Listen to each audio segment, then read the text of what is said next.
Tonight, we will not sail with Viking raiders, nor stand in the shield wall beneath a storm of arrows. Instead, we'll step away from the sagas of conquest and into a different kind of heat.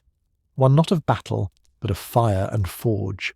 Imagine yourself not at sea, but standing in the smoky stillness of a fjord village, where the clang of iron carries across the cold morning air.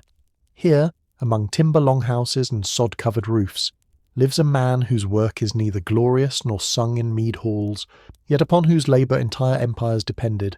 The blacksmith. He does not wear a crown, he does not shout commands, but every sword, every rivet on every longship, every ploughshare that feeds the community, all pass through his fire-blackened hands. Tonight, we walk beside him, quietly, respectfully, and observe the rhythm of a life forged in soot and sweat. Let the winds of the fjord grow quiet now. Let the embers glow softly in the dark. We begin. Imagine it's just past dawn. The mist from the fjord still clings to the grass, and the village stirs slowly with the sluggish rhythm of those used to cold mornings. But down near the smithy, the day has already begun. The sound of a bellows creaks steadily, pushing air into a fire that glows like a captured sunrise. It smells of charcoal, iron, and something else. Old sweat baked into wool, the unmistakable scent of work. The blacksmith, or smidder as the Norse called him, is not a warrior, and yet he bears the marks of battle every day. His arms are knotted with muscle, not from lifting swords, but from hours spent hammering them into being. His hands are scarred, fingers stiff, his eyes squint from years of staring into flame. He does not speak often, but when he does, it's with the calm assurance of someone who knows he holds the village together, one iron nail at a time. His tools are few, but they are sacred in their own way. A hammer worn smooth with years of use, tongs blackened with age, a simple anvil, perhaps once a boulder, perhaps passed down through generations. The forge itself is humble, stone-lined, fed by hand-crushed charcoal made from birch or alder. No roaring furnaces here, just a small persistent fire and the breath of the bellows to awaken it. There is a rhythm to his work. Metal is heated, hammer falls, the iron screams then yields, again and again. It is not rushed. The fire must be just right, too hot, and the iron burns, too cold, and it will not shape. The hammer must land true. Crooked strokes mean weak blades. Patience is as important as strength. Now and then he pauses, not to rest. Rest is rare, but to listen. The hiss of cooling metal in water, the crack of a piece gone brittle. He learns to read the language of sound, and in that silence, broken only by the wind and the hiss of steam, he becomes part of the forge, an extension of its will. But the blacksmith's life is not a solitary one. The door of the smithy never stays closed for long. Villagers come with broken tools, bent nails, blunt blades. A woman brings the kitchen knife her grandmother used. A farmer arrives, sheepish, with a broken plough. A young boy watches wide-eyed as sparks fly, clutching a blade too big for his hand, a gift for his coming of age. There is also barter. Iron is dear, and so is the smith's time. Payment comes in the form of smoked fish, barrels of ale or sacks of barley. Occasionally someone offers silver coins, rare and usually from traders or warriors. But more often, it's promises. Fix this, and I'll help you bring in your winter wood, or sharpen my scythe, and my wife will mend your roof.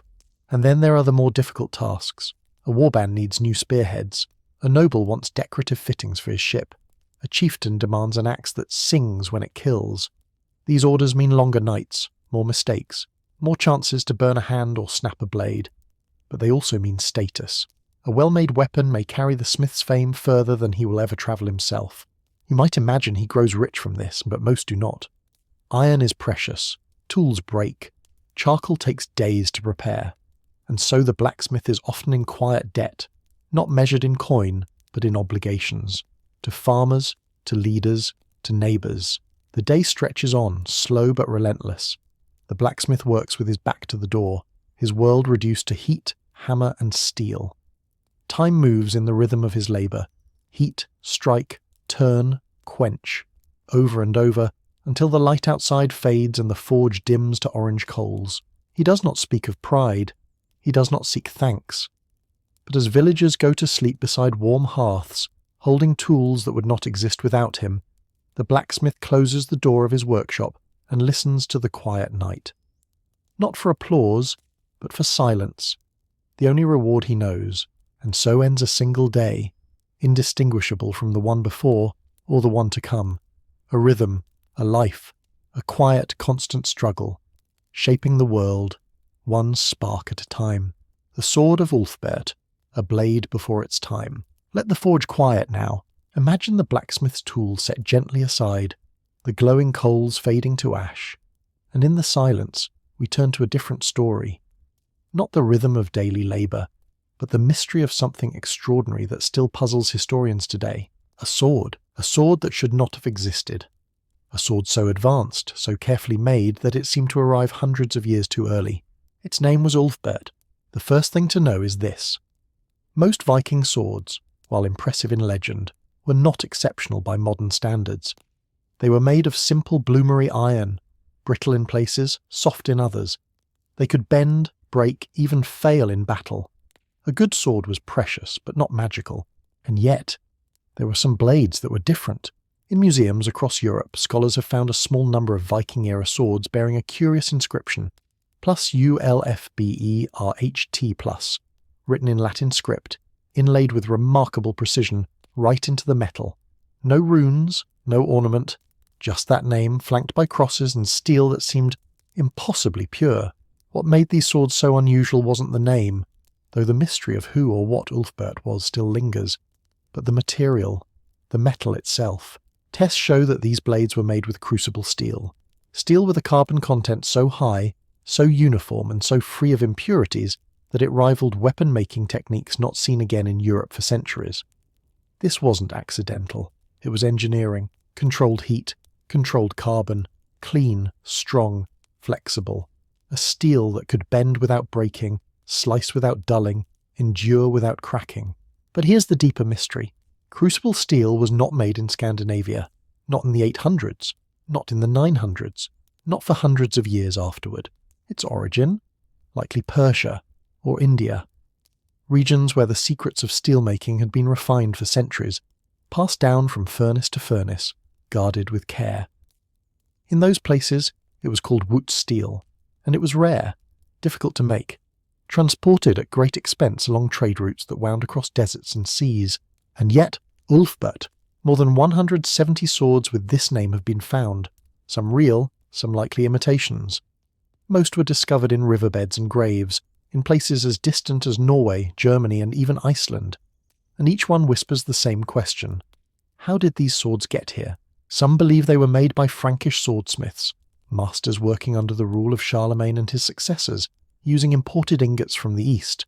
Others suggest they were produced closer to the Rhine, in monasteries or workshops under noble patronage. And then there are theories of stolen knowledge, of Eastern craftspeople brought to Europe in chains or paid in silver to work their quiet miracles. But whoever made them, and however they came to be, these swords were known, desired, feared. To hold an Ulfbert blade was to hold something few others possessed, a weapon that could cleave armour, last through battle, and never bend in the cold.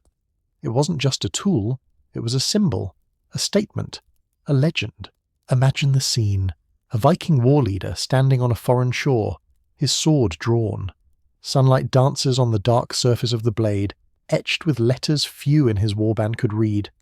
The enemy sees not just a weapon, but a miracle of metal, and they hesitate, because it's not just a sword, it's the sword. And for the blacksmith who made it, whether Norse, Frankish, or Persian, it was something more. The culmination of everything the forge could offer: precision, patience, and the quiet mastery of fire and awe. We do not know who Ulfbert was, whether he was a man, a family, a workshop, or merely a mark of quality. But the swords remain, silent artifacts of a time when craftsmanship could transcend borders, and when a single blade could travel further than its maker ever dreamed. And in the quiet halls of museums today, far from the clang of battle, far from the roar of forges, these swords still lie behind glass, clean, intact, waiting to remind us that even in an age of blood and bone, brilliance was not lost. It was forged. Foundries beneath the earth, Scandinavian secrets. Now we descend deeper, not into battle, nor into memory, but beneath the earth, into the very veins of the north, where fire once danced in silence and stone bore witness to quiet industry. When most imagine Vikings, they picture open seas, roaring feasts or distant raids.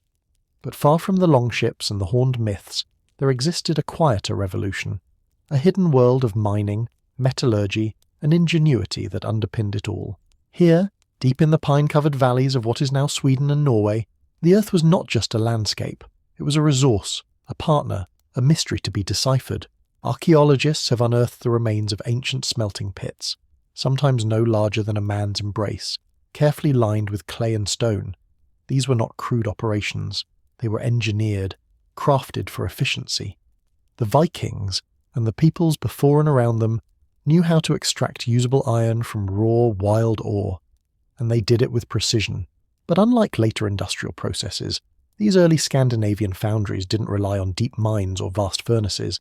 Instead, they used bog iron. This iron wasn't dug from mountain faces or quarried from rock.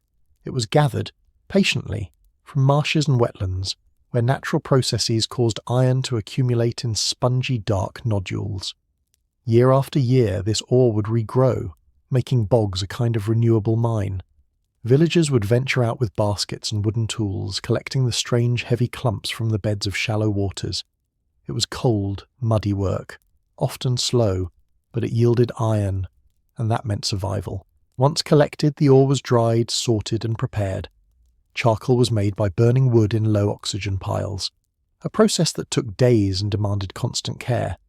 Then, when all was ready, the bloomery furnace was lit. And this is where the hidden labour begins. For hours, sometimes an entire day, workers would feed the furnace. Layer by layer, charcoal ore, charcoal again. Bellows pumped steadily, sometimes by hand, sometimes by foot, keeping the fire hot enough to smelt but not to melt. The heat needed to reach over 1,200 degrees Celsius, a feat that required not brute force, but delicate control. No liquid metal would pour out. Instead, a bloom would form, a spongy, glowing mass of iron and slag stuck to the heart of the furnace. Extracting it was another ordeal.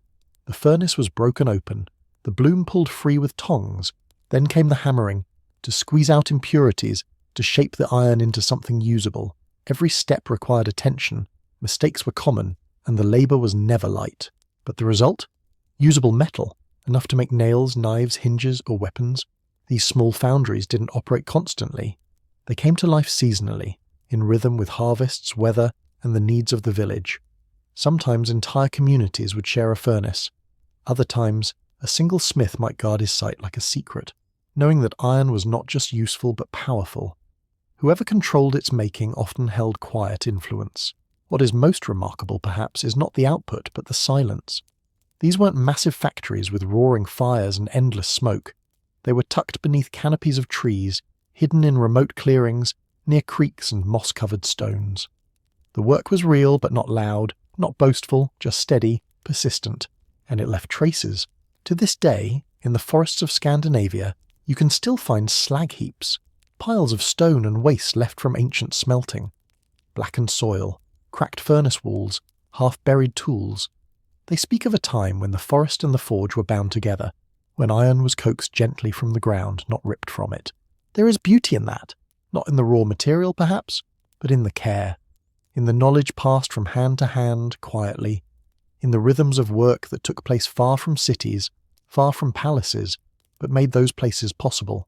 When you walk these forests now, if you listen, there's a kind of echo, not of battle, but of labour, not of swords clashing, but of hammers striking stone, of bellows breathing into hidden flames. And that too is Viking history. Not the part that conquers, but the part that sustains. Viking kings and custom orders, how elites embellished their fury. Let us rise now from the quiet earth and return to the halls of power. Having stood among the soot and the slag, we now enter a different world, one of fur-lined cloaks, carved drinking horns, and longhouses lit by flickering firelight. The world of Viking chieftains and kings. It may be tempting to think of Viking elites as brutal warriors and nothing more, men who spoke through conquest and ruled through fear. But power, even in the harsh north, was rarely maintained by muscle alone. Status needed to be seen, displayed, and performed. And nowhere was this more apparent than in the objects they commissioned. Weapons, tools, ornaments. crafted not only to function, but to impress. The blacksmith who served a king did not just make blades, he shaped symbols. Imagine a chieftain seated in his hall. His seat is raised slightly, animal pelts drape behind him. His warriors stand nearby, all armed, all loyal, but none carrying what he carries. At his side hangs a sword unlike the others. Its hilt is wrapped in patterned bronze wire. Its pommel is shaped like a snarling beast. The blade, though made for war, gleams with polish, a reflection of wealth, taste, and personal pride. That sword did not come from the market. It was commissioned. Custom orders were not common, nor were they quick. A sword for a noble might take weeks or even months to complete, not just because of the forging, but because of the detail, inlays, engravings, balance, finish. Every aspect had to convey meaning, strength, lineage, success. Sometimes the blade was inlaid with silver or twisted iron to create serpentine patterns that danced across its surface. Other times the scabbard was as precious as the weapon itself, wrapped in dyed leather, capped in bronze, hung from intricately knotted belts. These were not mere tools, they were wearable declarations, and the smith, he worked under pressure. A mistake meant more than wasted effort. It meant shame, perhaps punishment, perhaps worse. For the blacksmith of a chieftain, precision was survival, and reputation travelled fast. But not only swords bore the touch of luxury, axes too were often embellished, especially those meant for ceremony. The blade might be etched with knotwork or covered with thin sheets of precious metal. Helmets could be crested with bronze ridges or adorned with embossed eyebrows and stylized moustaches, giving them an almost theatrical presence. Shields, while functional, were often painted with clan symbols, animal forms, or geometric patterns, designed to intimidate and to differentiate. Even utilitarian objects like brooches, keys, or buckle took on new meaning in elite hands. A key ring worn openly might mark a powerful woman, not just as the keeper of a household, but of its trade, its food, its secrets. A brooch, large and heavy, could anchor a cloak, and signal that the wearer was not only warm but important. These items spoke a quiet language, of wealth, of loyalty, of relationships, and in many cases they were gifts. A sword gifted to a loyal retainer, an axe bestowed after a successful raid, a drinking horn carved with a story, passed down to a son. In a world where few could read, objects became texts, inscribed with stories not in letters, but in shape, style, and wear. The elite needed these items not only to lead, but to remain visible. In a world without portraits or print, a man was remembered by what he wore and what he carried. Consider the burial sites. Some Viking graves contain bones and ash, and little more. Others, those of the highborn, are like treasure chests, swords with twisted cores, scales for weighing silver, imported beads, game boards with counters carved from whalebone. These were not buried to be used in an afterlife, they were buried to be seen in death as they were in life, important, adorned, and remembered. And behind each item, somewhere down the line, was a craftsman, a blacksmith, a carver, a weaver, someone whose name is long forgotten but whose work remains. It is easy to forget that even the fiercest warriors needed makers. Behind every legend was a labourer. Behind every king, a quiet room filled with tools and smoke, and a pair of hands that made fury beautiful. So tonight, we close not in the throne room, but in the workshop, once again. Because the real mark of Viking greatness was not always in the raid, or the speech, or the crown, but in the quiet gleam of steel that caught the firelight just so,